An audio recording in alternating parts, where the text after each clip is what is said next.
सर्व मंगल मांगल्ये शिवे सर्वार्थ साधिके शरण्ये त्र्यंबके गौरी नारायणी नमोस्तुते। जय माता दी। मैं हूँ वामिका और आप सभी का हमारे चैनल आध्यात्मिक सागर में बहुत बहुत स्वागत है। आज सुनिए चैत्र मास की कथा में देवी भागवत पुराण का अध्याय 2। राजा सुद्युमन की स्त्री बनने और श्रीमद देवी भागवत पुराण श्रवण के फल स्वरूप सदा के लिए पुरुष बनकर राज्य लाभ और परम पद प्राप्त करने की कथा सुनने के साथ ही श्री सूत जी ने बताया कि जब इस प्रकार की अत्यंत अद्भुत दिव्य कथा सुनने पर भी अगस्त्य जी की इच्छा शांत नहीं हुई, तब नम्रता पूर्वक उन्होंने पुनः श्री कार्तिकेय जी से कहा। अगस्त्य जी कहने लगे, आप देव सेना के अध्यक्ष हैं। मैंने आपके मुख अरविंद से यह अलौकिक कथा सुन ली। अब श्रीमद देवी भागवत का दूसरा महात्म्य सुनाने की कृपा कीजिए। तब स्कंद जी कहते हैं, मित्रा वरुण से प्रकट होने वाले मुनि, अब यह कथा कहता हूँ सुनो, जिसके एक अंश में भागवत की महिमा कही गई हो, धर्म का विशद वर्णन हो और गायत्री का प्रसंग आरंभ करके उसका महत्व दर्शाया गया हो, उसे भागवत कहते हैं। भगवती जगदम्बिका से इस कथा का संबंध है, अतएव इसे देवी भागवत कहते हैं। ब्रह्मा विष्णु और शिव सभी देवता उन भगवती जगदम्बिका की आराधना करते हैं। ऋतवाक नाम से एक मुनि थे, उनकी बुद्धि बड़ी विलक्षण थी। उनके यहाँ समय अनुसार पुत्र उत्सव हुआ। रेवती का चौथा चरण गंडांत होता है, उसी में उस बालक की उत्पत्ति हुई। मुनि ने उस लड़के की जात कर्म आदि सभी क्रियाएं सविधि संपन्न की। चूड़ाकरण और उपनयन आदि संस्कार भी संपन्न किए। महात्मा ऋतवाक के यहाँ जब से उस पुत्र का जन्म हुआ, तभी से वे रोग और शोक से चिंतित रहने लगे। क्रोध और लोभ उन्हें सदा घेरे रहते थे। माता की भी यही स्थिति हो गई। उसे निरंतर अनेक रोग सताने लगे। वह उदास होकर सदा चिंता में डूबी रहती थी। वह लड़का भी उद्दंड हो गया। तब मुनि अत्यंत चिंतित होकर सोचने लगे, कौन ऐसा कारण है जिससे यह मेरा पुत्र महान दुष्ट हो गया। उस समय उस लड़के ने किसी मुनि की स्त्री को हठ पूर्वक छीन लिया था। वह ऐसा प्रचंड मूर्ख था कि माता पिता की शिक्षा पर बिल्कुल ध्यान ही नहीं देता था। तब ऋतवाक मुनि अत्यंत खिन्न होकर कहने लगे, मनुष्यों को पुत्र न हो यह अच्छा, किंतु दुराचारी पुत्र हो जाना किसी स्थिति में भी ठीक नहीं है, क्योंकि दुष्ट पुत्र पितरों को स्वर्ग से नरक में ढकेल देता है। वह जीवन पर्यंत पिता को केवल दुख ही देता रहता है। कुपुत्र और पाप परायण संतान से पिता कभी सुखी नहीं हो सकते। ऐसे पुत्र जन्म को धिक्कार है। उस पुत्र से न मित्रों का उपकार होता है और न शत्रुओं का अपकार ही होता है। जगत में वे ही पुरुष बड़भागी हैं जिनके घर सुपुत्र होने का अवसर सुलभ होता है। सदाचारी पुत्र दूसरे का उपकार करता और माता पिता को सुखी बनाए रहता है। दुराचारी पुत्र से कुल नष्ट हो जाता है। जगत में अपकीर्ति होती है। इस लोक और परलोक में दुख सहने पड़ते और अंत में नरक की यातना भोगनी पड़ती है। कुपुत्र से कुल नष्ट हो जाता है और दुष्ट स्त्री मिलने से जन्म की सार्थकता जाती रहती है। स्कंद जी कहते हैं, इस प्रकार दुष्ट पुत्र के नीच व्यवहार से दुखी होकर वे गर्ग जी के पास चले गए और उनसे पूछने लगे, भगवान आप ज्योतिष शास्त्र के आचार्य हैं, मेरे पुत्र के दुराचारी होने का क्या कारण है, यह मैं आपसे पूछना चाहता हूँ। आप बताने की कृपा करें। मैंने गुरु की सेवा में तत्पर रहकर विधि पूर्वक वेद अध्ययन किया, ब्रह्मचर्य व्रत का पालन करके उचित रूप से विवाह की विधि संपन्न की, स्त्री के साथ रहकर सदा मैं गृहस्थ धर्म का पालन करता रहा, समुचित रूप से पंच यज्ञ की क्रिया संपन्न की। विप्रवर मुझे नरक का भय सदा बना रहता था, अतः काम संबंधी सुख की इच्छा न करके मैंने केवल पुत्र प्राप्ति के लिए शास्त्र आज्ञा अनुसार गर्भाधान किया। मुने, फिर भी माता अथवा पिता किसके दोष से मुझे यह ऐसा दुराचारी पुत्र प्राप्त हो गया? यह दुखदायी पुत्र परिवार में अशांति फैला रहा है। ऋत्वाक मुनि की यह बात सुनकर ज्योतिष शास्त्र के पारगामी मुनिवर गर्ग जी ने सभी कारणों पर विचार करके कहा, मुने, पुत्र के दुष्चरित होने में न तुम कारण हो और न माता और न ही कुल।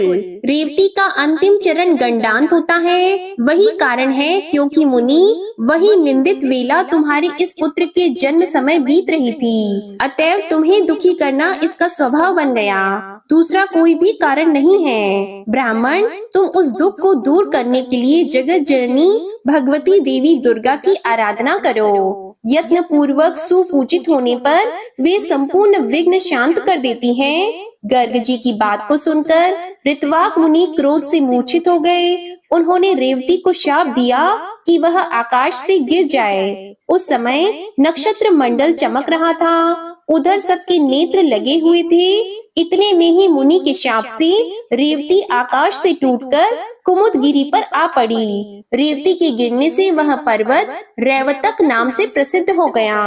तब से उस पर्वत की शोभा और भी अधिक बढ़ गई। यूं रेवती के शाप देने के बाद मुनिवर ऋत्वाक गर्ग जी के कथन अनुसार भगवती जगदम्बिका की आराधना करके सुख और सौभाग्य से संपन्न हो गए। स्कंद जी कहते हैं, रेवती नक्षत्र का जो तेज पर्वत पर पड़ा, उससे एक कन्या उत्पन्न हो गई। जगत में अनुपम सुंदरी होकर वह दूसरी लक्ष्मी की भांति शोभा पाने लगी। रेवती के तेज से प्रकट होने वाली उस कन्या पर प्रमुच ऋषि की दृष्टि पड़ी। उसे देखकर वे प्रसन्न हो गए और उसका रेवती नाम रख दिया। महर्षि प्रमुच का आश्रम कुमुदगिरी पर था। उस कन्या को वे अपने स्थान पर ले आए और पुत्री की भांति धर्म पूर्वक उसके पालन पोषण की व्यवस्था कर दी। जब कुछ समय बाद वह सुंदरी कन्या युवती हो गई, तब उसे देखकर कौन इसके योग्य वर होगा, यो मुनि विचार करने लगे। बहुत अन्वेषण करने पर भी उस कन्या के अनुरूप वर पाने में उन्हें सफलता नहीं मिल सकी। तब वे अग्निशाला में जाकर अग्नि देव की उपासना करने लगे। अग्नि देव प्रसन्न हुए और कन्या के विषय में मुनि से बोले, मुने, सदा धर्म में तत्पर रहने वाले पराक्रमी, शूरवीर, प्रियभाषी तथा युद्ध में पीछे न हटने वाले राजा दुर्धर्म इसके पति होंगे। अग्निदेव की यह बात सुनकर मुनि के मन में प्रसन्नता छा गई। उसी समय संयोगवश राजा दुर्दम शिकार खेलने के बहाने प्रमुच ऋषि के आश्रम पर आ गए। वे बड़े बुद्धिमान, बलवान और शक्तिशाली थे। उनके पिता का नाम विक्रमशील और माता का नाम कालिंदी था।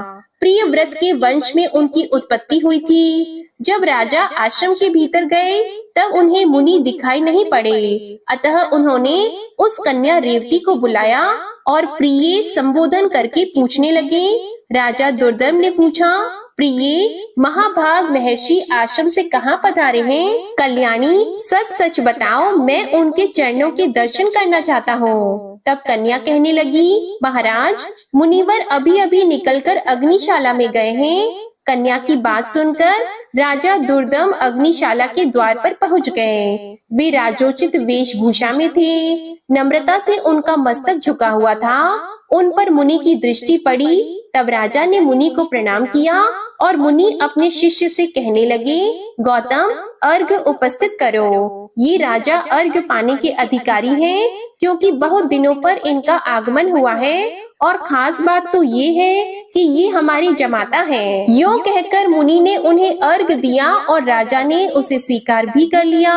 राजा दुर्दम अर्घ आदि के बाद आसन पर विराजमान थे, तो मुनि ने प्रचुर आशीर्वाद देकर उन्हें संतुष्ट किया और उनकी कुशल पूछी। कहा, राजन, तुम्हारी सेना, खजाना, मित्र मंडली, भृत्य वर्ग, मंत्री वर्ग, देश, नगर और स्वयं आत्मा में किसी प्रकार की अशांति तो नहीं है ना?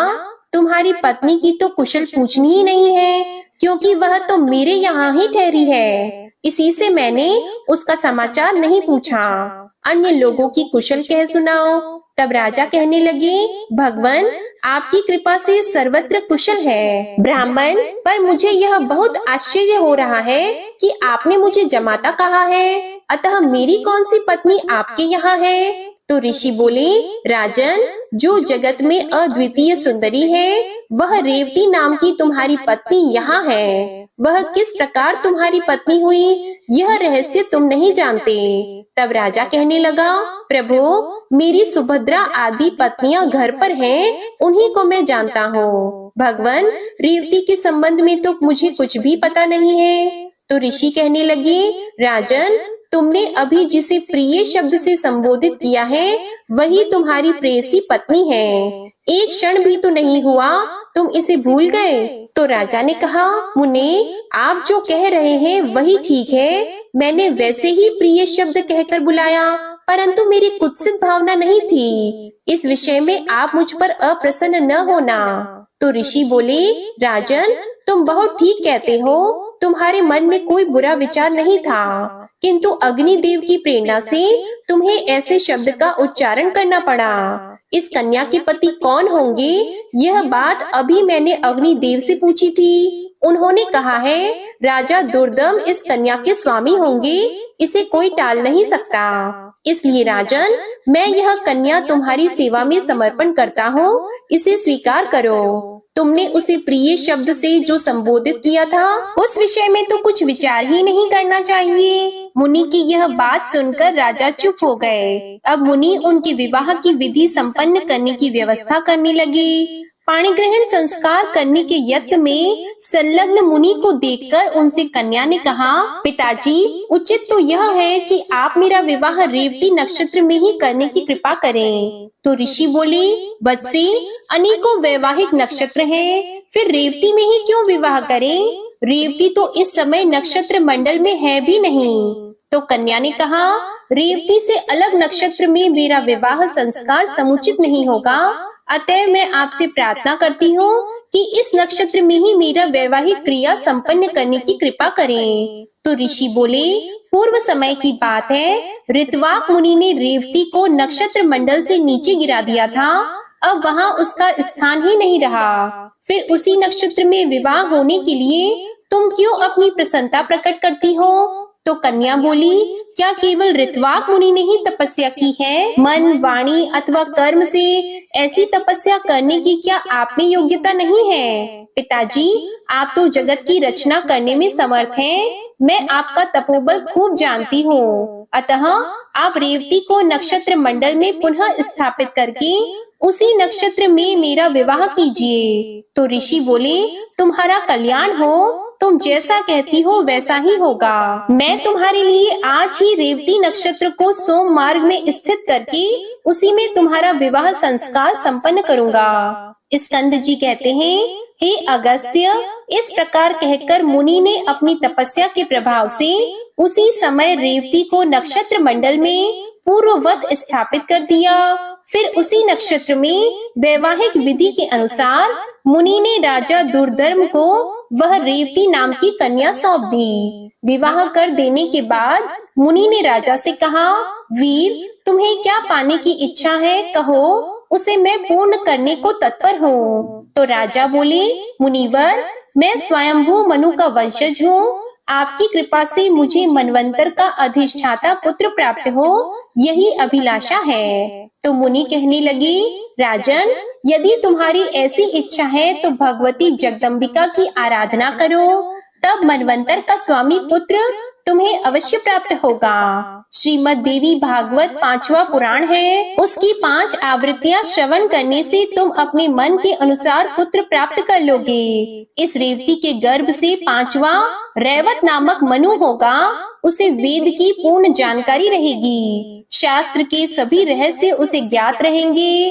धर्म में उसकी निष्ठा रहेगी और वह युद्ध में कभी पराजित न हो सकेगा। मुनि के यों कहने पर राजा ने उनके चरणों में मस्तक झुकाया और पत्नी को साथ लेकर वे अपने नगर को चले गए और पिता पितामह की राजगद्दी पर बैठकर उन्होंने शासन आरंभ कर दिया।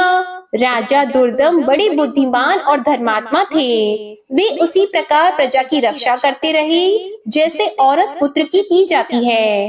एक समय की बात है, महात्मा लोमश जी राजभवन पर पधारे। राजा ने प्रणाम करके उनका स्वागत सत्कार किया और हाथ जोड़कर उनसे कहने लगे, मुनि, आप सर्व समर्थ हैं। मुझे पुत्र पाने की इच्छा है, अतः आप श्रीमद् देवी भागवत नामक पुराण सुनाने की कृपा कीजिए। राजा की बात को सुनकर लोमश जी को बड़ा आनंद हुआ।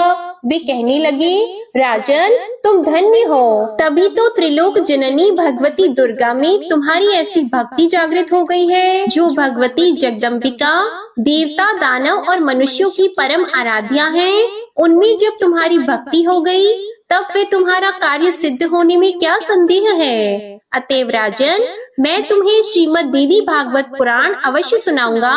उसके श्रवण मात्र से कोई भी पदार्थ पाने को शेष नहीं रहता। ब्राह्मण यूं कहकर लोमश जी ने शुभ मुहूर्त में कथा आरंभ कर दी। राजा दुर्दम सपत्नी बैठकर विधि पूर्वक कथा की 5 आवृत्तियां सुनते रहे। कथा समाप्त होने के दिन उन धर्मात्मा ने अत्यंत आनंद के साथ पुराण और मुनि की पूजा की, नवान्न मंत्र से हवन किया, कुमारी कन्याओं को भोजन कराया। वे सपत्नी ब्राह्मण भोजन में सम्मिलित हुए और सबको दक्षिणा देकर संतुष्ट किया गया। कुछ समय व्यतीत होने पर भगवती की कृपा से रानी को लोक का कल्याण करने वाला गर्भ रह गया। गर्भ की अवधि पूर्ण होने पर ग्रहों के उत्तम योग में रानी ने पुत्र प्रसव किया। उस समय संपूर्ण मंगल प्रदान करने वाला मुहूर्त बीत रहा था। पुत्र जन्म की बात सुनकर राजा के मन में अपार हर्ष छा गया। उन्होंने स्नान किया, स्वर्ण के कलश रखे गए और उनके जल से जात कर्म आदि क्रियाएं सुचारू रूप से संपन्न की गईं। ब्राह्मणों को दान देकर संतुष्ट किया गया। इसके बाद समय पर यज्ञोपवीत हुआ तथा अंगों और उपांगों सहित वेद पढ़ाने की राजा ने व्यवस्था कर दी। फिर रैवत नाम से विख्यात वह बालक संपूर्ण क्रियाओं का पारगामी, धर्मात्मा, धर्म का प्रवचन एवं अनुष्ठान करने वाला, परम पराक्रमी तथा अस्त्र वेताओं में सर्वश्रेष्ठ निकला। इसके बाद ब्रह्मा जी ने रैवत को मनु के पद पर प्रतिष्ठित कर दिया। श्रीमान रैवत मनवंतर के स्वामी बनकर धर्म पूर्वक पृथ्वी पर शासन करने लगे। इस प्रकार मैंने भगवती जगदम्बिका के एवं पुराण के महात्म्य का संक्षेप से वर्णन कर दिया। उसे विस्तार पूर्वक कहने में तो कोई भी समर्थ नहीं हो सकता। श्री सूत जी कहते हैं, अगस्त जी ने श्रीमद् देवी भागवत के महात्म्य एवं विधि सुनने के बाद स्वामी कार्तिकेय जी की पूजा की और पुनः अपने आश्रम को लौट आए। ब्राह्मणों, तुम लोगों के समक्ष देवी भागवत के महात्म्य का वर्णन मैं कर चुका। भक्ति पूर्वक इसे पढ़ने और सुनने वाला पुरुष जगत में भोगों को भोगकर अंत में भव बंधन से मुक्त हो जाता है। ऋषिगण बोले, महाभाग सूत जी, हम देवी भागवत के उत्तम महात्म्य को सुन चुके, अब पुराण श्रवण की विधि सुनना चाहते हैं। सूत जी कहते हैं, मुनिगणों, विद्वान पुरुष को चाहिए कि सर्वप्रथम ज्योतिषी को बुलाकर उससे मुहूर्त पूछे। ज्येष्ठ मास से लेकर 6 महीने पुराण श्रवण के लिए उत्तम है। हस्त, अश्विनी, मूल, पुष्य, रोहिणी, श्रवण एवं मृगशिरा तथा अनुराधा नक्षत्र, पुण्य तिथियां और शुभ ग्रह वार, इनमें कथा आरंभ करने से उत्तम फल प्राप्त होता है। जिस नक्षत्र में बृहस्पति हो उससे चंद्रमा तक गिने। क्रमशः फल यूं समझना चाहिए, 4 तक धर्म प्राप्ति, फिर 4 तक लक्ष्मी प्राप्ति, इसके बाद 1 नक्षत्र कथा में सिद्धि देने वाला, फिर 5 नक्षत्र सुख कर,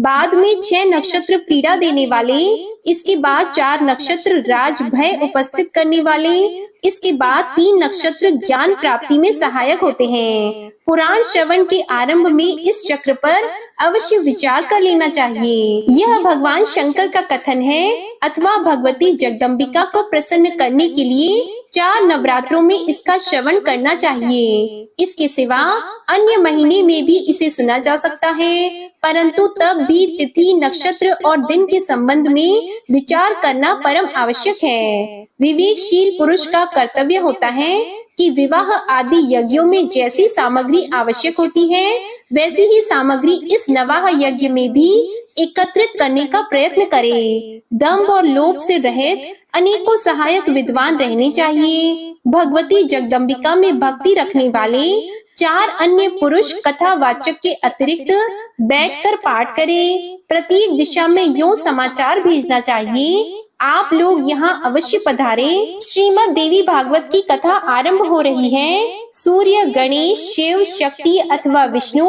किन्हीं भी देवताओं में भक्ति रखने वाले क्यों न हो, वे सभी इस कथा श्रवण के अधिकारी हैं, क्योंकि सभी देवता भगवती आद्या शक्ति की उपासना तो करते ही हैं। श्रीमद् देवी भागवत की कथा अमृतमयी है। इसमें अटूट प्रेम रखने वाले सज्जन इस रस को पीने की उत्कट इच्छा से यहाँ अवश्य पधारने की कृपा करें। ब्राह्मण आदि चारों वर्ण, स्त्रियां, आश्रमवासी, चाहे सकाम हो या निष्काम, सभी इस कथा रूपी अमृत का पान करने के अधिकारी हैं। यदि 9 दिनों तक कथा सुनने का अवकाश न मिले तो इस पुण्यमय यज्ञ में यथा अवसर कुछ समय के लिए तो अवश्य ही आना चाहिए। अत्यंत नम्रता के साथ जन समाज में निमंत्रण भेजना चाहिए। आए हुए सज्जनों को ठहराने के लिए समुचित स्थान का प्रबंध करें। धरती को झाड़ बुहार कर कथा का स्थान सजाएं। वहाँ की भूमि विस्तृत हो, उसे गोबर से लीप देना चाहिए और वहाँ सुंदर मंडप बनाएं। केले के खंभे लगाए जाएं, ऊपर चांदनी लगा दी जाए,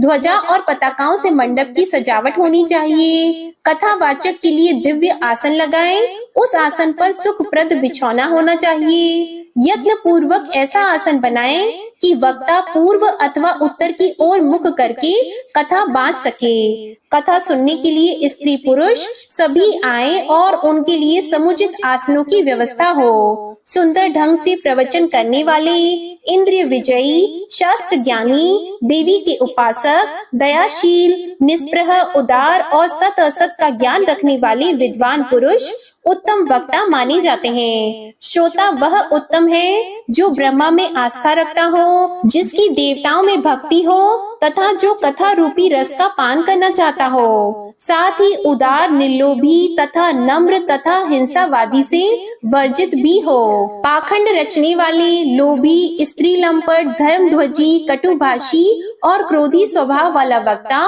देवी यज्ञ में श्रेष्ठ नहीं माना गया है। श्रोताओं को समझाने में तत्पर रहने वाले एक प्रकांड विद्वान संदेह निवारण करने के लिए सहायक रूप में कथावाचक के पास बैठाए जाएं। कथा आरंभ होने के पहले ही दिन वक्ता और श्रोतागण क्षौर कर्म करा लें। इसके बाद नियम पालन करने में लग जाएं। शौच आदि से निवृत्त होकर अरुणोदय वेला में ही स्नान कर लें। संध्या तर्पण आदि नित्य कर्म संक्षेप से करें। श्रीमद् देवी भागवत की कथा सुनने का अधिकारी बनने के लिए गोदान करना चाहिए। श्रीमद् देवी भागवत की पुस्तक सुंदर अक्षरों से संपन्न भगवती की वाङ्मयी मूर्ति है। संपूर्ण उपचारों से इसकी पूजा परम आवश्यक है। कथा की निर्विघ्न समाप्ति के लिए 5 ब्राह्मणों का वरण करें। वे ब्राह्मण नवान्न मंत्र का जप और दुर्गा सप्तशती का पाठ करें। प्रदक्षिणा और नमस्कार करने के बाद भगवती देवी की यो स्तुति करनी चाहिए।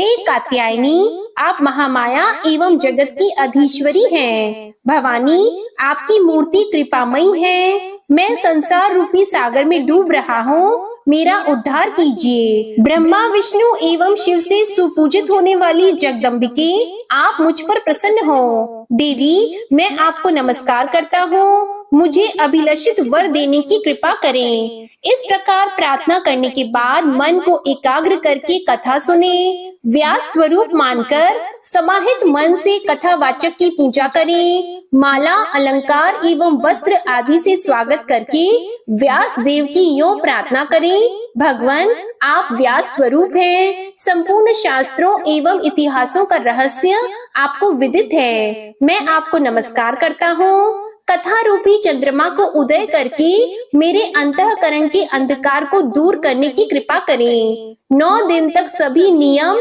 प्रथम दिन की तरह करने चाहिए। ब्राह्मणों को बिठाकर उनकी पूजा करने के बाद स्वयं बैठें। धर्म, अर्थ, काम और मोक्ष चारों पुरुषार्थ प्राप्त करने के लिए खूब सावधानी से कथा श्रवण करना चाहिए। उस समय घर, स्त्री, पुत्र और धन संबंधी चिंता बिल्कुल दूर कर दें। पंडित जी सूर्योदय से लेकर सूर्यास्त होने के कुछ समय पहले तक कथा बाँचे।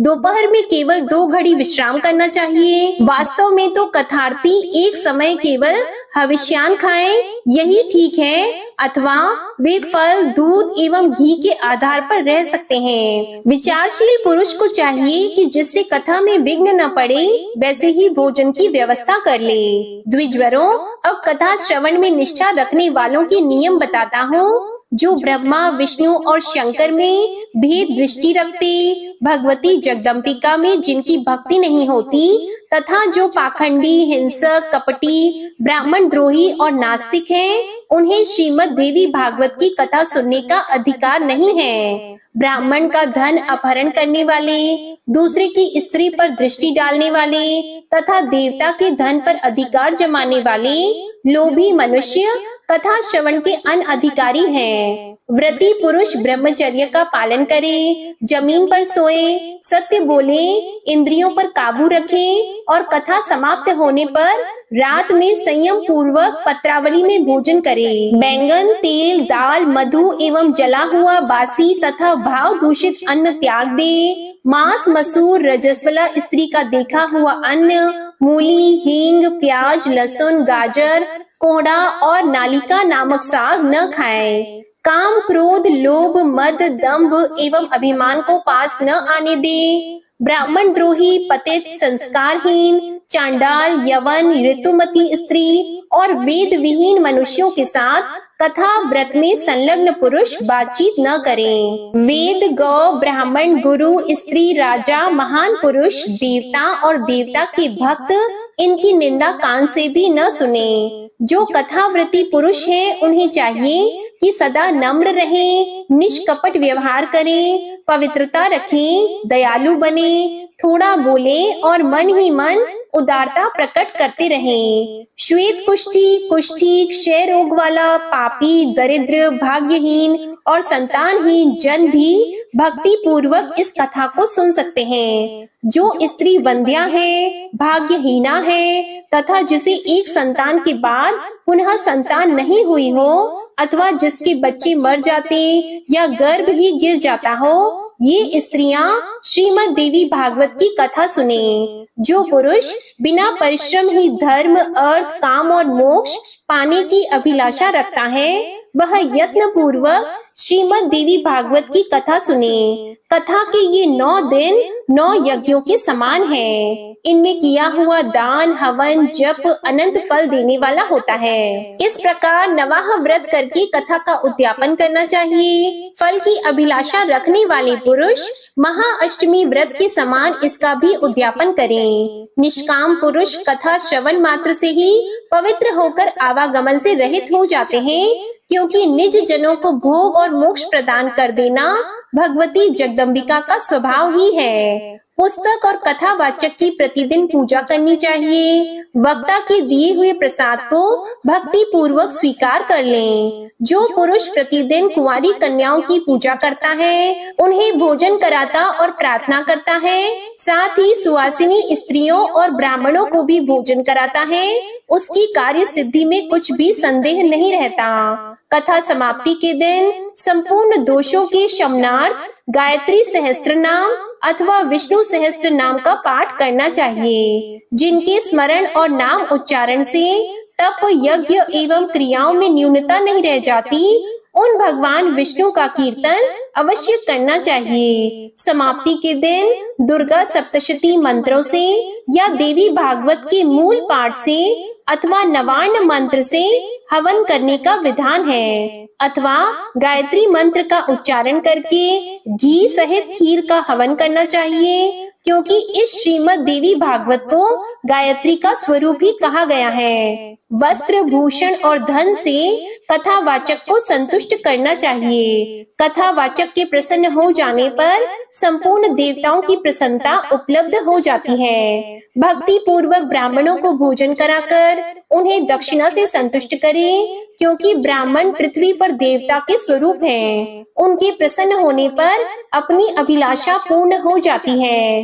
देवी में भक्ति रखने वाला पुरुष सुहागिनी स्त्रियों को और कुमारी कन्याओं को भोजन कराए और उन्हें दक्षिणा देकर अपने कार्य की सिद्धि होने के लिए उनसे प्रार्थना करें। स्वर्ण, दूध देने वाली गाय, हाथी, घोड़े तथा पृथ्वी आदि का भी दान करना चाहिए। इस दान का अक्षय फल होता है।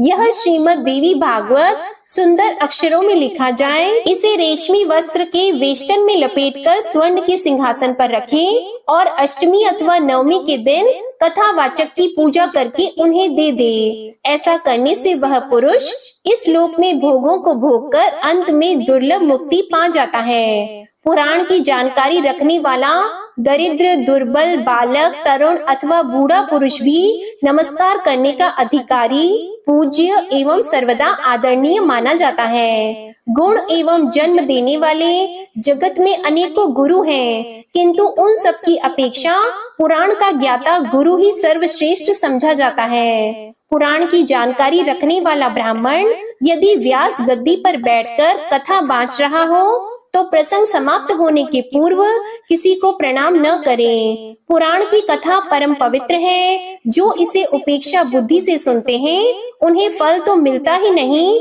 उल्टे दुख और दारिद्र्य भोगने पड़ते हैं। पुराण के जानने वाले पुरुष को आसन, पात्र, द्रव्य, फल, वस्त्र और कंबल देने वाले बड़ भागी जन भगवत धाम के अधिकारी होते हैं। जो पुस्तक को रेशमी वस्त्र और सूत्र से वेष्टित करके दान करते हैं उन पुरुषों को अनेक सुख भोगने का अवसर मिलता है। यदि कोई पुरुष जिस किसी प्रकार से भी देवी भागवत की 9 आवृत्तियां सुन चुका हो उसके फल का कहाँ तक वर्णन किया जाए, वह तो जीवन मुक्त ही हो जाता है। राजा से शत्रुता हो जाए, हैजा आदि महामारी का प्रकोप हो, अकाल पड़ जाए अथवा राष्ट्र विप्लव हो तो इन सब के भय की शांति के लिए यह देवी भागवत सुनना चाहिए। द्विजगणों, भूत प्रेत संबंधी बाधा शांत करने, शत्रु से राज्य पाने और पुत्रोत्सव होने के लिए इस देवी भागवत का श्रवण परम आवश्यक है। श्रीमद् देवी भागवत के आधे श्लोक अथवा आधे पाद का भी श्रवण पठन करने वाला पुरुष परम पद का अधिकारी हो जाता है। स्वयं भगवती जगदम्बिका के श्री मुख से आधा श्लोक ही निकला। इसके बाद शिष्य परंपरा से उसी का इतना विस्तृत देवी भागवत तैयार हो गया। गायत्री से बढ़कर न कोई धर्म है, न तपस्या है, न देवता है और न भजने योग्य ही है। गायत्री शरीर की रक्षा करती है, अतएव इसे गायत्री कहते हैं। वहीं गायत्री इस देवी भागवत में अपने रहस्यों सहित विद्यमान है। यह देवी भागवत पुराण जगदम्बिका को प्रसन्न करने का अचूक साधन है। श्रीमद् देवी भागवत परम पावन पुराण है। ब्राह्मणों का यह एकमात्र धन है। नारायण स्वरूप धर्म नंदन युधिष्ठिर ने इसमें धर्म की पर्याप्त व्याख्या की है। गायत्री का रहस्य, निवास भूत भगवती के मणि द्वीप का वर्णन एवं स्वयं भगवती द्वारा हिमालय से कही गई गीता का वर्णन भी इसी में है, जिनके संपूर्ण प्रभाव को महान देवता गण भी नहीं जान पाते। उन भगवती जगदम्बिका के चरणों में निरंतर प्रणाम है, जिनके चरण कमलों की धूलि के प्रभाव से ब्रह्मा जी इस जगत की सृष्टि करते, विष्णु जी पालन करते और रुद्र संहार करने में सफल होते हैं। उन भगवती जगदम्बिका के चरणों में निरंतर प्रणाम है। मणि द्वीप पर भगवती जगदम्बिका का भव्य भवन विराजमान है।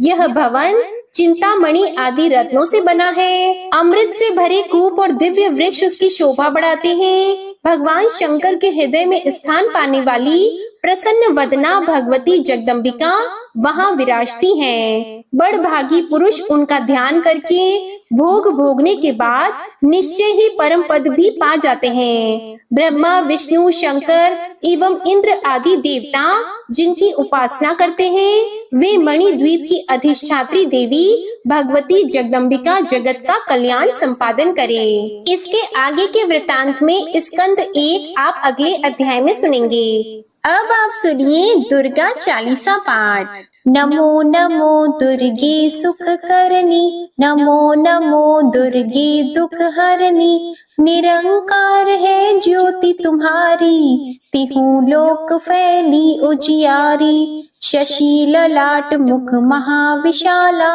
नेत्र लाल भ्रिकुटी विकराला, रूप मातु को अधिक सुहावे, दर्श करत जन अति सुख पावे। तुम संसार शक्ति ले कीना, पालन हेतु अन्न धन दीना, अन्नपूर्णा हुई जगपाला, तुम ही आदि सुंदरी बाला।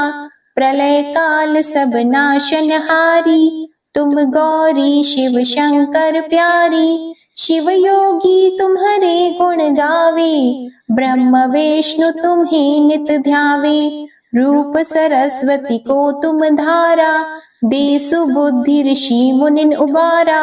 धरयो रूप नरसिंह को अम्बा, परगट पई फाड़ कर खम्बा। रक्षा करी प्रहलाद बचायो, हिरण्याक्ष को स्वर्ग पठायो। लक्ष्मी रूप धरो जग माही, श्री नारायण अंग समाही। क्षीर संधु में करत विलासा, दया सिंधु दीजे मन आसा।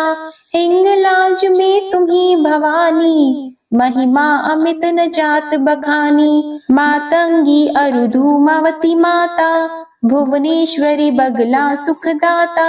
श्री भैरव तारा जगतारिणी, छिन्न भाल भव दुख निवारिणी। के हरि वाहन सोह भवानी, लांगुर वीर चलत अगवानी। कर में खप्पर खड़ग विराजी, जाको देख काल डर भाजी। सोहे अस्त्र और त्रिशूला, जाते उठत शत्रु ही शूला। नगर कोट में तुम्ही विराजत, तिहु लोक में डंका बाजत। शुंभ निशुंभ दानव तुम मारे, रक्त बीज शंखन सहारे। महिषासुर नृप अति अभिमानी, जेहि अगभार मही अकुलानी। रूप कराल कालिका धारा, सीन सहित तुम तिहि सहारा। परी गाढ़ संतन पर जब जब भई सहाय, मातु तुम तब तब। अमरपुरी अरुबा सवलोका, तब महिमा सब रहे अशोका। ज्वाला में है ज्योति तुम्हारी, तुम्हें सदा पूजे नर नारी। प्रेम भक्ति से जो यश गावे, दुख दारिद्र निकट नहीं आवे। ध्यावे तुम्हें जो नर मन लाई, जन्म मरणता को छुटी जाई। जोगी सुर मुनि कहत पुकारी, योग न हो बिन शक्ति तुम्हारी। शंकर आचारज तप कीनो, काम अरु क्रोध जिति सब लीनो। निश दिन ध्यान धरो शंकर को, काहु काल नहीं सुमिरो तुमको। शक्ति रूप का मर मन पायो, शक्ति गई तब मन पछतायो। शरणागत हुई कीर्ति बखानी, जय जय जय जगदम्बा भवानी। भई प्रसन्न आदि जगदम्बा, दई शक्ति नहीं कीन विलंबा। मोको मातु कष्ट अति घेरो, तुम बिन कौन हरे दुख मेरो। आशा तृष्णा निपट सतावे, मोह मदादिक सब बिनशावे। शत्रुनाश कीजे महारानी, सुमिरो एक चित तुम्हें भवानी। करो कृपा हे मातु दयाला, रिद्धि सिद्धि दे करहु निहाला। जब लगी ज्यों दया फल पाऊं, तुम्हरो यश मैं सदा सुनाऊं। दुर्गा चालीसा जो कोई गावे, सब सुख भोग परम पद पावे। देवी दास शरण निज जानी, करहु कृपा जगदम्बा भवानी। श्री दुर्गा चालीसा समाप्त होती है। प्रेम से बोलिए माँ अम्बे की जय। आपको ये कथा पसंद आए तो वीडियो को लाइक करिएगा, शेयर करिएगा, कमेंट में माँ भगवती की जय लिखिएगा और चैनल को भी सब्सक्राइब करिएगा। इसी के साथ आज आप हमारे चैनल पर गुरुवार की व्रत कथा और दशा माता के दूसरे दिन की कहानी भी जरूर सुनिएगा। प्रेम से बोलिए जय माता दी।